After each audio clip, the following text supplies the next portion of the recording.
नमस्कार sir. Sir आजकल देख रहे हैं बड़े बड़े नेता लोग पैदल चल रहे हैं या गाड़ियों का काफिला कम कर रहे हैं क्योंकि पेट्रोल और डीजल बचाने की बातें हो रही है। क्या यह छोटा सा कदम इतने बड़े संकट के लिए पर्याप्त होगा? देखिए, किसी भी समस्या और संकट के लिए जो त्वरित कदम उठाया जाता है, मतलब अगर कोई संकट आ जाता है और उसको तुरंत खत्म करने के लिए कोई कदम उठाया जाता है तो ज्यादातर वो कदम भावनात्मक होता है, इमोशनल डिसीजन होता है। वो तार्किक नहीं होता, वो लॉजिक से नहीं चलता। क्योंकि जब कोई संकट आता है तो हम लोग सोचते हैं कि चलो किसी तरह से इससे छुटकारा पाए, बाद में इस पे विस्तृत चीजें हम करेंगे। तो वैसे ही जो ये सब कदम है वो त्वरित उपाय है, इससे थोड़ा फायदा होगा, लेकिन ये लॉजिकल नहीं है, ये इमोशनल डिसीजन है। इसलिए नहीं है कि असली समस्या क्या है हम उसे ही नहीं पकड़ पा रहे। असली समस्या है हमारी विचारधारा का, असली समस्या है जरूरत वर्सेस दिखावा का। हम जरूरत को वैल्यू दे रहे हैं या दिखावा को वैल्यू दे रहे हैं। इसको छोटा सा उदाहरण से आप समझिए। आप किसी रेस्टोरेंट में खाना खाने जाते हैं, आप गौर से कभी खाना खाने के लिए टेबल पे जाइए, बैठिए, कोई बड़ी जगह पे, दिल्ली मुंबई कहीं भी आप चले जाएं, आप बैठ के देखिए कि बहुत सारे अमीर ज्यादा घर के जो लड़के और लड़कियां होंगी, आप देखेंगे कि वो प्लेट में जितना खाना खाए उससे ज्यादा वो छोड़कर चले जाते हैं। आपको पता है वो ऐसा क्यों सोच रहे हैं? उनके दिमाग में ये चीज है कि प्रकृति उनकी औकात से चल रही है, जबकि प्रकृति को औकात से कुछ लेना देना नहीं है। आपके पास कितना पैसा, उससे प्रकृति को लेना देना नहीं है। प्रकृति का जितना संसाधन है उसको आप कैसे यूज कर रहे हैं उससे लेना देना है। अब आपने चूंकि मनी पे किया तो आपको लग रहा है कि इस खाने पर मेरा अधिकार है। आपका अधिकार नहीं है खाने पे, वो खाना आपके भूख के लिए है, आपके फेंकने के लिए नहीं है। लेकिन आपने क्या सोचा कि मैंने पैसा दे दिया तो मेरा अधिकार क्षेत्र में आ गया। तो आप कभी एक छोटे से रेस्टोरेंट में बैठकर देखिएगा कि जो खाना फेंक रहे हैं, जो खाना खाकर छोड़ रहे हैं, उनकी मानसिकता क्या होगी। उन्होंने ये समझ लिया कि मेरी बपौती है प्रकृति, मैंने पैसा खर्च किया, अब ये खाने पे मेरा हक है, चाहे मैं खाऊं या फेंक दूं।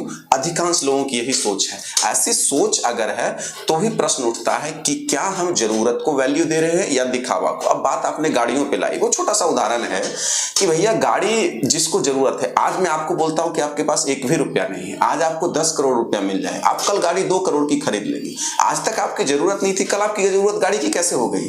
क्योंकि आपने जरूरत को वैल्यू ही नहीं दिया, आपने वैल्यू दिया दिखावा को कि मेरे पास अगर 2 करोड़, वो 20 लाख की गाड़ी में भी 5 लाख की गाड़ी में आपका काम चल जाता। लेकिन आपने क्या सोचा कि मेरे पास 10 करोड़ रुपया आ गया तो लोगों को दिखना भी तो चाहिए कि मेरी औकात 10 करोड़ लायक है, तो आपने 2 करोड़ की गाड़ी खरीद ली। अब जो लोगों को गाड़ियों की जरूरत है उनके पास गाड़ी नहीं है, जिनको जरूरत कम है वो दिखाने के लिए ले रखे हैं। तो फिर जब दोनों का मेल ही नहीं बैठ रहा है तो किसी को बंद कर देने से क्या फायदा होने वाला है? आप ये समझिए कि जहां मैक्सिमम लोगों को गाड़ियों की जरूरत है, जो बेचारे ऐसे ही चल रहे हैं उनके पास गाड़ी नहीं है, और जिनको जरूरत है नहीं वो इतनी गाड़ियां ले रखे हैं, इतनी गाड़ियों का उपयोग कर रहे हैं अंधाधुंध कि प्रकृति को तबाह करके बैठे हैं। अब बहुत बड़े बड़े बातें हैं कि प्रदूषण को नियंत्रित करें, जंगल को लगाएं, है ना, ये कहते हैं कि जनसंख्या को नियंत्रित करें। ये सारे बड़े उपाय हैं, मैं उनकी बात नहीं कर रहा हूं, उन पे तो वर्षों से चर्चा हो रही है।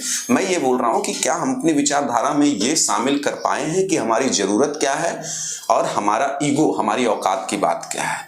हम इस चीज पे अभी तक समझ ही नहीं पाए, अंतर ही नहीं समझ पाए, ये महीन लाइन हम समझ ही नहीं पाए हैं कि जरूरत और ईगो में अंतर है। आप घर जाइए, आप बैठ के एक बार एनालाइज कीजिए कि आपके घर के जो 60% वस्तुएं हैं वो कभी उसका आपने उपयोग ही नहीं किया, वो बस आपने इसलिए ले लिया कि आपका पड़ोसी ने लिया तो आपकी औकात नहीं कहीं कम पड़ जाए। तो जब हर एक मिडिल क्लास फैमिली के एक छोटे से छोटे इंसान के दिमाग में ये घुसा हुआ है कि अगर मैं ये चीज नहीं लूंगा तो मेरी औकात कम हो जाएगी, वो जरूरत को तो ध्यान में रख ही नहीं रहा है, वो औकात को ध्यान में रख रहा है। तो ये शुरू से लेकर पूरे देश की ये मानसिकता है, और जब तक ये मानसिकता रहेगी तब तक कोई फायदा नहीं कि आप 4 दिन, त्वरित समाधान थोड़ा सा हो सकता है, थोड़ा फायदा मिल सकता है कि लोग बंद करते, लेकिन लंबे समय तक आप चाहते हैं कि इसका समाधान निकले किसी भी क्षेत्र का, वो प्रदूषण का हो, जंगल कटने का हो, जानवरों की हत्या की हो, आपको निष्कर्ष निकालना पड़ेगा कि ये चीजें आपके जरूरत के लिए है, आपके अय्यासी के लिए नहीं। प्रकृति ने ये चीज दी है।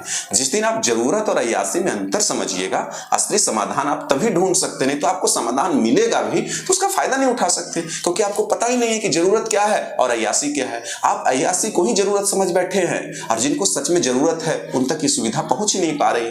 अब उनसे आप बोल रहे हैं कि आप बंद कीजिए, अरे भाई वो ऑलरेडी बंद किए हुए हैं, बेचारे पैदल चल रहे हैं, वो अब क्या करें, रुक जाए।